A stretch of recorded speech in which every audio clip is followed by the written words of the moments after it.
morning my loves, how are we? So my name is Kirst, welcome to my channel. I live full time in my DIY camper van with my partner Lewis and our two dogs Alfie and Harry Haggis. So we live in the UK where the weather is either a little bit cold but nothing too extreme, or a little bit warm but nothing too extreme. We're literally only ever battling the most mediocre of weather. So the tips that I'm going to be sharing with you today are very much geared towards a UK style climate. So if you're living in a van in a much colder or much warmer environment, I would recommend looking at people who live in a similar sort of climate to you to see how they manage with their dogs, because as I say, this is very much geared towards UK. So let's start with hot weather. Unfortunately, today is not the best example of hot weather. It's absolutely minging outside, but alas, we will just pretend like it's sunny, okay? So the biggest contributing factor to how quickly your van will heat up is the amount of direct sunlight exposure it's getting. So everything that you're doing wants to be minimizing the amount of sunlight that's actually getting into your van. So that of course starts with picking a place to park.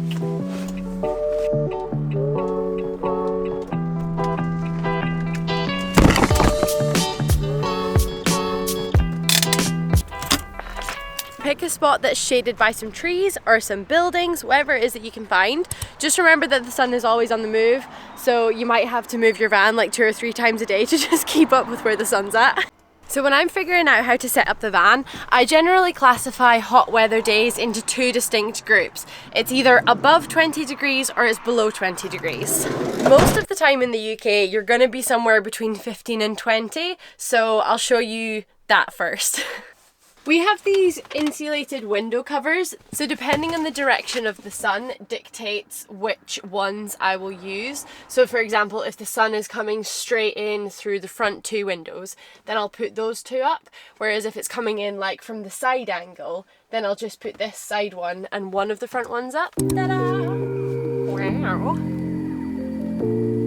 I will generally leave one of the side ones off because the airflow is greatly maximised by not having like something in the way of the gap in the window, if you know what I mean. Airflow is something that all van lifers are super up on, and we all love to talk about our fans, and I am absolutely no exception. We have a Max Fan Deluxe. I've linked it below if you want to check it out. We spent a lot of money on our fan. By the way, I'm really sorry about all the cars going past. It's really rude. Why doesn't everybody just go to work? It's a Monday. It's not. It's a Tuesday. So in less than 20 degree heat, what we will do,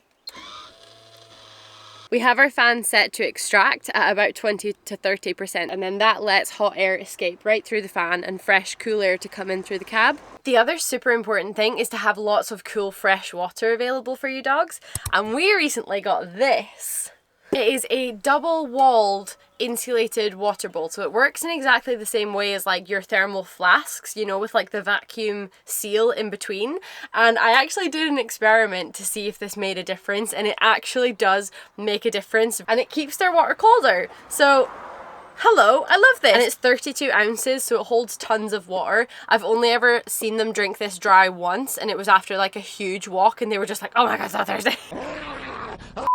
Everything that I'm talking about in this video products wise, I'm going to be linking below, so if you're interested in buying any of them, you can find them all in the description. So with all of these things in place, I'm pretty happy that the dogs are going to be chilling, pun intended, for like 4 hours maximum. But I'm a student with the Open University, so most of the time I am in the van with them, so it's very, very rarely that we are leaving them for any substantial amount of time. It's only really when I'm at work, which is 2 days a week. But as I say, I come out and check on them frequently to make sure that they're fine. Something else that we do is to put this little note up.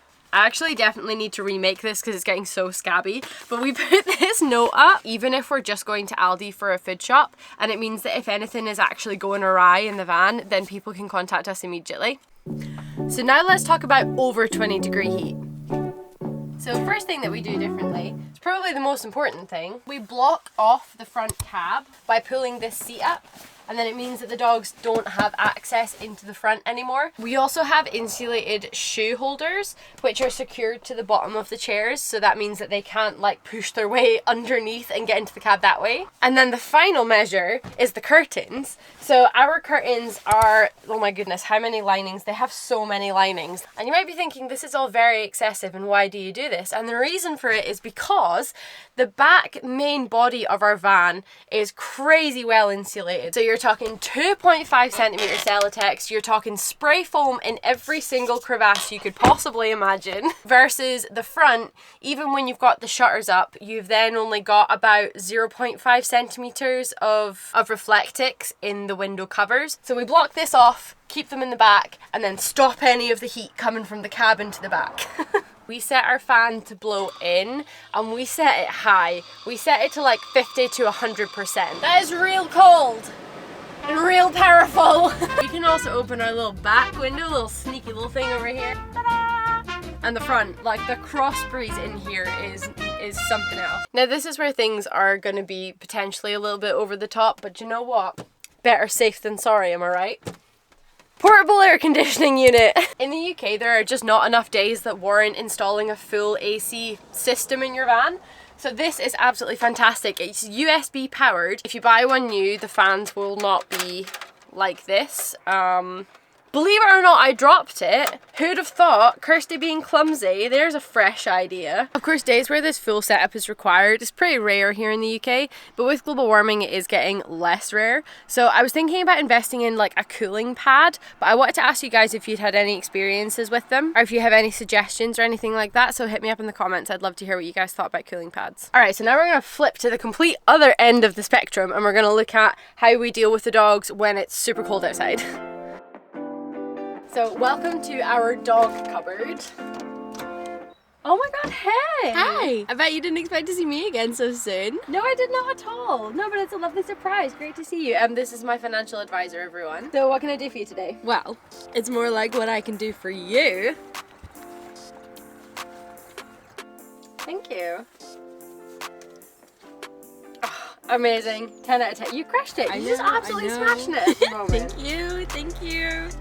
This video is sponsored by Peepod mats. Peepod mats are completely waterproof, super soft, essentially like towels that you can lay down on any surface and it'll protect them. I've been using Peepod mats for literally years at this point, and they are one of my absolute essential items for successful dog ownership. I cannot tell you how much stress has been lifted in my life since switching from like an ordinary towel to a Peepod mat, because the nightmare of like coming back to the van, the dogs are soaking and covered in mud, and having to scramble to find like a million towels, putting all the towels down, getting them up into the front, and then literally within 5 seconds they've either one, soaked the towel through, or two, kicked the towel off and then soaked the seat through. So the Peepod mat is specifically designed to grab on to other materials, so when you put it down on your seat it is like staying there. It's almost like it's Velcro, but it's not. It's completely soft. It's genius technology. I love it. Using a Peepod mat makes me feel really good as well, because I've seen a lot of people using disposable waterproof mats,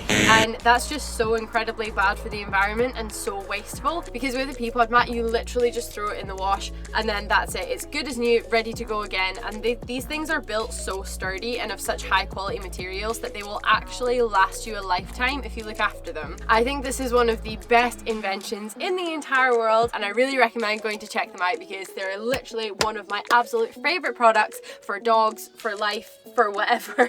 And for a few days my subscribers can get themselves a Peepod mat with a 15% discount. If you use the code Josie15 you can get 15% off a Peepod mat at josie.com up until the 9th of May.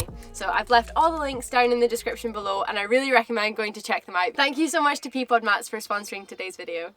Awesome. Did you like that one? I loved it. You did a really good job. I'm actually thinking now, should we buy another Peepod mat? Because you've kind of sold me on it. But we already have 2. Well, yeah, but like, you can never have too much of a good thing. Do you know what I mean? So you could be onto something there, but I know, right? Because like, you've not got long with that discount code, so true. Like, this is all very fast, true. Okay, you right, know? let's talk about it later. Okay, let's talk about it later. Okay, be sure to. Okay, bye everyone. Bye. Okay, bye. See you later, brother. Bye. She is so sweet. Okay, so let's get some stuff out of the dog cupboard. So these are our dog base layers slash jumpers. This is Alfie's one, his little classic red, and Harry Haggis has a little woolly one. So during the winter months, the dogs will wear their base layers almost all the time, to be honest with you. The only time we'll really take them off is when we're taking them for walks, and then we'll switch to their puddle suits. Yeah, I said puddle suits. How flippin' cute are those? Again, everything is linked in the description, but oh my god. 10 out of 10 to the people that make dog puddle suits. And then for nighttime, to go over the top of their jumpers, we have these incredible sleeping bag jackets. They each have one, and they're both ever so slightly too big for them, and the reason that I got bigger versions was so that they could comfortably fit their jumpers underneath and that it wouldn't be too constrictive for them overnight. And then lastly, we have actual sleeping bags, and the way that I use them is I hook the foot portion of the sleeping bag, I hook over the headrest, and then that way they can wriggle about, because they sleep in the front seats, by the way. So the same but opposite issue arises in the winter, where the cab gets really hot in the summer and it gets really cold in the winter. So we have a really nifty little device for our heater. We ummed and awed over the decision to buy this for such a long time because it's really quite expensive for just like an add-on to your heater. But I'm so glad that we did. We use it all the time and it's flipping fabulous. You can either have it blowing into the cab and into the main body, or you can shut off this one and then just have it blowing into the cab. And I swear, it'll heat up the cab in like 5 to 10 minutes. It is so efficient. So I hope that this has been insightful for you to see how we look after the dogs in the van with hot and cold temperatures. So remember to check out Peepod mats at josie.com and use Josie15 until the 9th of May to get 15% off a Peepod mat. Highly recommend. And remember that all the products that I've talked about in this video are available to buy through the links in the description as well if you fancy. So I love you very much, and I'll see you next week. Bye!